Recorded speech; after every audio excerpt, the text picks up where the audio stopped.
హిందూ పురాణ గ్రంథాల ప్రకారం ఈ లోకంలో 7 అమరజీవులుగా ఉన్నారు అని చెబుతూ ఉంటారు.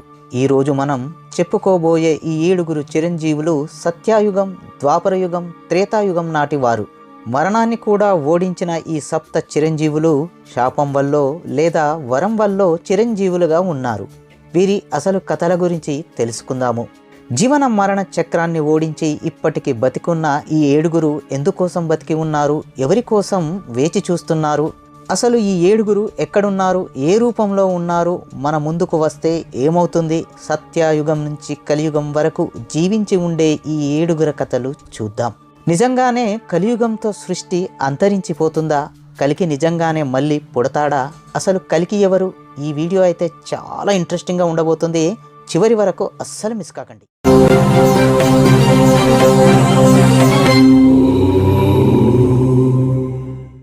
రామాయణ కావ్యంలో అసలైన పాత్ర రాముడు, కానీ అందరికీ ఇష్టమైన క్యారెక్టర్ హనుమంతుడిదే. శివుడి 11వ అవతారమే హనుమంతుడిగా చెప్తారు. మన సంస్కృత శ్లోకాల్లో సప్త చిరంజీవులు హనుమంతుడు పేరు కూడా ఉంటుంది. శ్రీరాముడు తన అవతారాన్ని చాలించి వెళ్ళిపోయినా ఇప్పటికీ హనుమంతుడు ఎందుకు ఉన్నాడు? బ్రహ్మాండం అంతం వరకు జీవించడానికి గల అవసరమేమిటి? అసలు ఎలా చిరంజీవి అయ్యాడో చూద్దాము. రామాయణంలోని ఈ ప్రశ్నకు సమాధానాలు ఉన్నాయి. రావణుడు సీతను లంకకు తీసుకువెళ్ళిన తర్వాత సీతాదేవి కొన్ని నెలల పాటు శోకంలో ఉంటుంది. ఆ శోకాన్ని హనుమంతుడు తనతో తీసుకువచ్చిన రాముని సందేశం ద్వారా తొలగిస్తాడు. అందువల్ల బ్రహ్మాండం అంతం జరిగే వరకు కూడా చిరంజీవిగా ఉంటావని సీతాదేవి హనుమంతుణ్ణి దీవిస్తుంది. మరొక ఇతిహాసం కూడా ఉంది. హనుమంతుడు తన చిన్నప్పుడు ఆకాశంలో వెలుగుతున్న సూర్యుణ్ణి తినే ఫలం అనుకొని ఎగురుకుంటూ వెళ్ళి సూర్యుణ్ణి మింగడానికి ప్రయత్నిస్తాడు. అప్పుడు ఇంద్రుడు వజ్రాయుధంతో హనుమంతుడిపైన దాడి చేసి గాయపరుస్తాడు.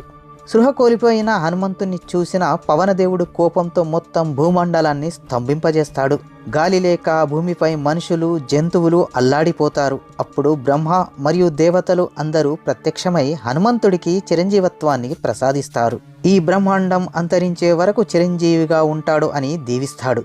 రామాయణంలోనే కాదు, మహాభారతంలో కూడా హనుమంతుడి పాత్ర ఉంటుంది. మహాభారత యుద్ధ సమయంలో భీముడికి హనుమంతుడు దర్శనమిచ్చి మార్గ నిర్దేశనం చేస్తాడు. కలియుగంలో తులసీదాస్కు రామాయణ పూర్తి కథను హనుమంతుడే స్వయంగా వివరించినట్లు చెప్తారు.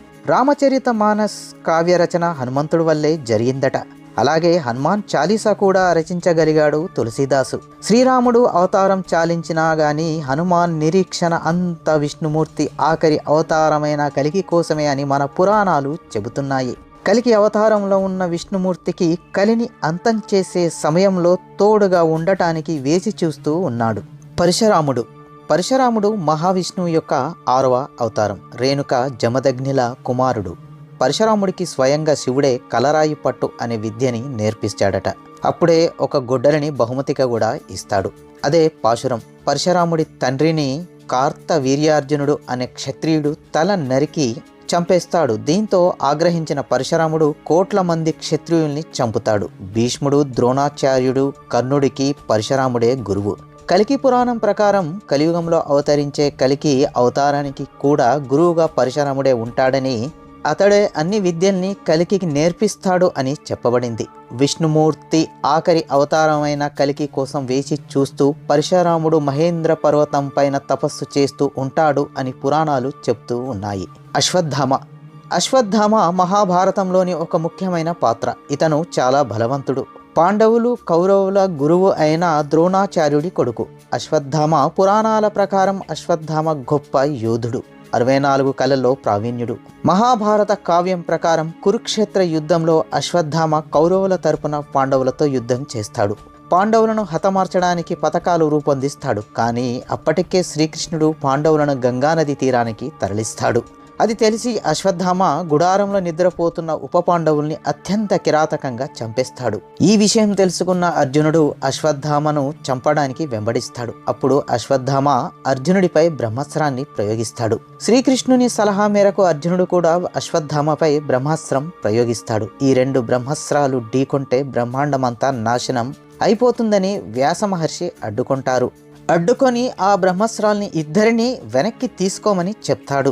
అప్పుడు అర్జునుడు బ్రహ్మాస్త్రాన్ని వెనక్కి తీసుకుంటాడు. కానీ అశ్వత్థామకు బ్రహ్మాస్త్రం వెనక్కి తీసుకోవడం తెలియదు. అస్త్రాన్ని లక్ష్యం చూపించడం కోసం అర్జునుడి కోడలు అభిమన్యుడి భార్య అయిన ఉత్తర గర్భం మీదకి మరలిస్తాడు. ఆమె కడుపులో శిశువు బ్రహ్మాస్త్రం వల్ల గర్భంలోనే మరణిస్తాడు. కృష్ణుడు తన యోగమాయతో మృత శిశువుని తిరిగి బ్రతికిస్తాడు.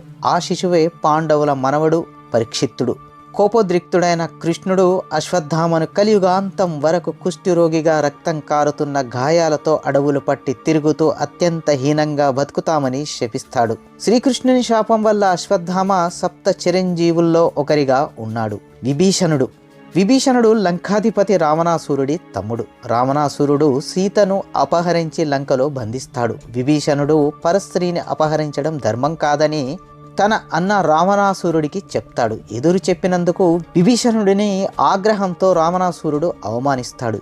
యుద్ధ సమయంలో రాముడి వద్దకు వచ్చిన విభీషణుడు రావణాసురుడి శక్తి గురించి, రహస్యాల గురించి చెప్పి రాముడి విజయంలో కీలక పాత్ర పోషిస్తాడు. రావణాసురుడిని సంహరించిన తర్వాత రాముడు విభీషణునికి లంకకు రాజుగా పట్టాభిషేకం చేస్తాడు. కొన్ని సంవత్సరాల తర్వాత రాముడు తన అవతారాన్ని చాలించబోయే ముందు విభీషణుడు నేను కూడా నా శరీరాన్ని వదిలేస్తాని అంటాడు. అప్పుడు రాముడు నేను మళ్ళీ కలియుగంలో కలికిగా అవతారం ఎత్తుతాను అని, అప్పుడు కూడా అధర్మంపై ధర్మం చేసే యుద్ధంలో నువ్వు నా వెంట సహాయకుడిగా ఉండాలి అని రాముడు విభీషణుడికి చెప్తాడు. అప్పటి వరకు ప్రజల్ని ధర్మ మార్గంలో పరిపాలించమని చెప్పి చిరంజీవిగా ఆశీర్వదిస్తాడు. వేదవ్యాసుడు ఈ పేరు భారత సాహిత్యంలో చాలా ప్రసిద్ధి చెందింది. పరాశర సత్యవతిల పుత్రుడు వేదవ్యాసుడు. వేదాల్ని విభజించి రచించిన వాడు కాబట్టి వేదవ్యాసుడు అని పేరు వచ్చింది. కానీ ఈయన అసలు పేరు కృష్ణ ద్వైపాయనుడు. వ్యాసుడు మహాభారతాన్ని కళ్ళకు కట్టినట్లుగా రచించాడు. అలాగే మహాభారతంలో వ్యాసుడికి పాత్ర కూడా ఉంది. అంబికకు ధృతరాష్ట్రుడు అని, అంబాలికకు పాండురాజుని, పరిశ్రమకు విదురుడలను కుమారులుగా ప్రసాదిస్తాడు. గాంధారికి గర్భస్రావం కాకుండా చికిత్స కూడా చేశాడు. విష్ణు అంశతో పుట్టిన వేదవ్యాసులు అతనికి ఉన్న అపారమైన తెలివి వల్ల సప్త చిరంజీవుల్లో ఒకరిగా ఉన్నాడు. వేదవ్యాసుడు కలియుగంలోని కలికికి వేదాల్ని, వాటి జ్ఞానాన్ని ప్రసాదించడానికి చిరంజీవిగా ఉన్నాడని పురాణాలు చెబుతున్నాయి. బలిచక్రవర్తి అసురులకు రాజు, రాక్షసులకు రాజు అయినా కానీ చాలా మంచివాడు. దయ, దానగుణంతో ప్రజలందరినీ ఎలాంటి భేదం లేకుండా పరిపాలించాడు. చాలా యుద్ధాలు చేసి స్వర్గలోకాన్ని, భూలోకాన్ని జయించి దేవతలకు, మానవులకు కూడా రాజుగా ఉన్నాడు. అప్పుడు దేవతలు మహావిష్ణువు దగ్గరికి వెళ్ళి తమను రాక్షసుల బారి నుండి కాపాడమని వేడుకుంటారు. బలిచక్రవర్తి విష్ణుమూర్తికి పరమ భక్తుడు. విష్ణువుకి బలిచక్రవర్తిని చంపడం ఇష్టం లేదు. అందుకే వామన అనే బ్రాహ్మణ అవతారం ఎత్తుతాడు.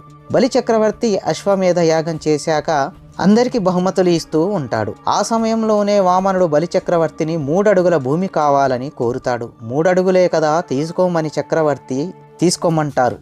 వామన రూపంలో ఉన్న విష్ణువు త్రివిక్రమ రూపంలోకి మారి 1 అడుగు స్వర్గం పైన, మరొక అడుగు భూమిపైన పెట్టి 3వ అడుగును ఎక్కడ ఉంచను అని అడిగినప్పుడు వామనుడే విష్ణుమూర్తి అని తెలిసిన బలిచక్రవర్తి తన తల మీద మరో అడుగు పెట్టమని చెప్తాడు. అలా వామనుడు బలిచక్రవర్తి తలపై కాలు పెట్టగానే బలిచక్రవర్తి పాతాళానికి వెళ్ళిపోతాడు. బలిచక్రవర్తి దానగుణానికి మెచ్చిన వామనుడు ఈ బ్రహ్మాండం అంతరించే వరకు చిరంజీవిగా ఉండు అని ఆశీర్వదిస్తాడు. అలా బలిచక్రవర్తి ఈ 7 చిరంజీవుల్లో ఒకరిగా ఉంటాడు. కృపాచార్యుడు కౌరవులకు, పాండవులకు ఆది గురువు. కృప అనే పేరుతో కూడా పిలుస్తూ ఉంటారు. భారతీయ ప్రాచీన కథల్లో కృపాచార్యుడు ఒక శక్తివంతుడిగా కనబడతాడు. ఈ కృపాచార్యుడు చిరంజీవిగా మారడానికి కారణం శరత్వన జానపదులకు పుట్టిన కృపాచార్యుడు శాంతాను అనే రాజు దత్తత తీసుకుంటాడు. కృపాచార్యుడి కవల సోదరి కృపి, ఆమె ద్రోణాచార్యుడిని వివాహం చేసుకుంటుంది. మహాభారత యుద్ధంలో కౌరవుల తరపున కృపాచార్యుడు పోరాడుతాడు. ఇతను చాలా పెద్ద యోధుడు.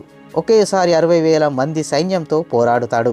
మహాభారత యుద్ధంలో కౌరవుల తరపున యుద్ధం చేసి మిగిలిన 3లో ఈ కృపాచార్యుడు కూడా ఒకరు. ఎలాంటి విపత్కర పరిస్థితులు వచ్చినా సత్యం, ధర్మం, నీతిని వదిలిపెట్టలేదు. అందుకే ఇతని ఇష్టకు మెచ్చి కృష్ణుడు కృపాచార్యుడికి చిరంజీవత్వాన్ని ప్రసాదించాడు.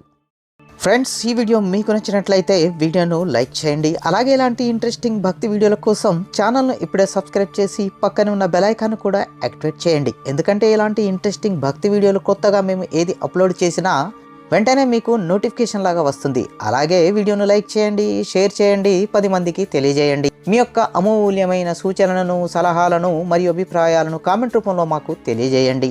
మరొక వీడియోతో మళ్ళీ మీ ముందుకు వస్తా. అంతవరకు నమస్తే, జై హింద్.